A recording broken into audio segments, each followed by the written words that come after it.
Some feuds will never die. Just look at Pepsi versus Coke, Mac versus PC, and just about everybody that's ever been on the Jerry Springer show. But of all the contentious feuds just itching to turn violent, you might be surprised to find that Disney's Aladdin is the one closest to boiling over. As it turns out, people have a strong preference between the Capcom-developed Super NES game and the much different Sega Genesis title, published by Virgin and developed by David Perry. You might enjoy both, but you don't enjoy them equally. This feud has spiraled so far out of control that there's even going to be a panel discussion about it at PAX Prime later this month. But before anybody does anything that they're going to regret later, let's take a look at what the critics thought of the 16-bit platformer back when it first came out. Maybe their short and succinct wisdom will guide the way. Let's begin with the Sega Genesis version, which was released on November 11, 1993. This was the last game David Perry made for Virgin, choosing instead to start up Shiny Entertainment and develop Earthworm Jim. This was also one of the best reviewed games of 1993, as you'll quickly see by these reviews. Electronic Gaming Monthly gave the game mostly 9s, though an 8 did slip through. Even with these high scores, Aladdin didn't make EGM's Game of the Month. Instead, that honor went to Gunstar Heroes. Ed begins his review with shock and amazement. What happened to the Genesis? He asks. Suddenly, all of the latest titles are the best he's ever seen. And if that hyperbole wasn't thick enough, he proclaims that it has to be seen to be believed. Martin agrees, stating that Aladdin is a masterpiece. He loves the animation and small Disney touches in the background. He goes as far as to compare the game to Mario and Sonic, which, in 1993, was saying quite a lot.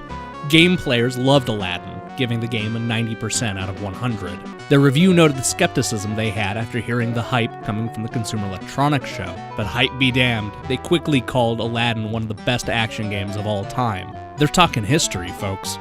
Compared to Die Hard Game Fan, Game Players and EGM had low scores. All 4 Game Fan critics honored Aladdin with scores in the high 90s. Skid gave the game a 99%, calling it, without a doubt, the most visually impressive cartridge-based game he's ever seen. He marvels at what Virgin can do in a short amount of time. Sergeant Gamer agrees, giving the game a 97%. He says that it's absolutely beautiful and will be around come award season. He explains that Aladdin does for video games what the film did for feature-length animated motion pictures. Needless to say, he loved it. It's a bit of a different tune when it comes to the Super Nintendo version. Released only a few months after the Genesis game, this Capcom platformer looked good, but was criticized for its length and difficulty. I think you'll see a trend with these reviews. Electronic Gaming Monthly gave the game mostly 8s, though a 9 did slip through. Ed was one that gave it an 8, noting that the graphics paled in comparison to the Genesis version. He also noted the difficulty, which he called tough, but not impossible. Tough? It seems like nobody else agreed. Sushi X called the game easy, suggesting it was for the younger player. He praised the control, but did knock it for being a little hard to get used to. Game players liked the Super NES game a little bit more than EGM. They complimented the game for having a final boss that was actually better than the Genesis version. Unfortunately, the game was too short and too easy. The Super NES Buyer's Guide also enjoyed the game, comparing it to Magical Quest starring Mickey Mouse. Guy liked the graphics, but felt the gameplay was a little bit stiff. He gave Aladdin an 85 out of 100. And then there's Rick, the Video Ranger. Game Informer said that the Super NES version was good, but lacked the magic found in the Genesis game. He too compared Aladdin to Magical Quest starring Mickey Mouse, and liked that it followed the movie's plot. In the end, he's disappointed that a video game based on a licensed property isn't innovative enough. If Nintendo Power had the same concern, they certainly didn't mention it in the review. They enjoyed the gameplay, dangling from your fingertips, and how the hero stops on a dime. But they argue that it's not as challenging as you would expect from Capcom. And finally, we end with Die Hard Game Fan. For whatever reason, they reviewed the game nearly 6 months before anybody else, but they largely came to the same conclusions. Sergeant Gamer thinks Aladdin makes a convincing argument for owning both 16-bit consoles. He enjoyed the varied gameplay, which he later compared to Prince of Persia.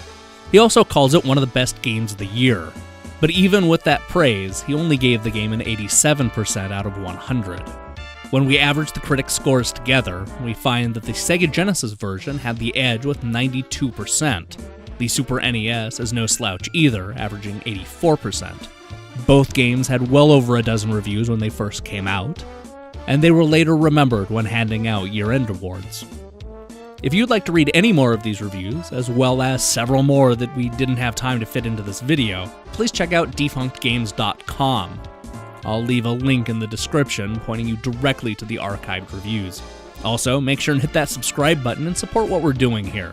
And let me know what games you would like to see covered in future episodes of Review Crew. Until then, you'll have to live with yourself.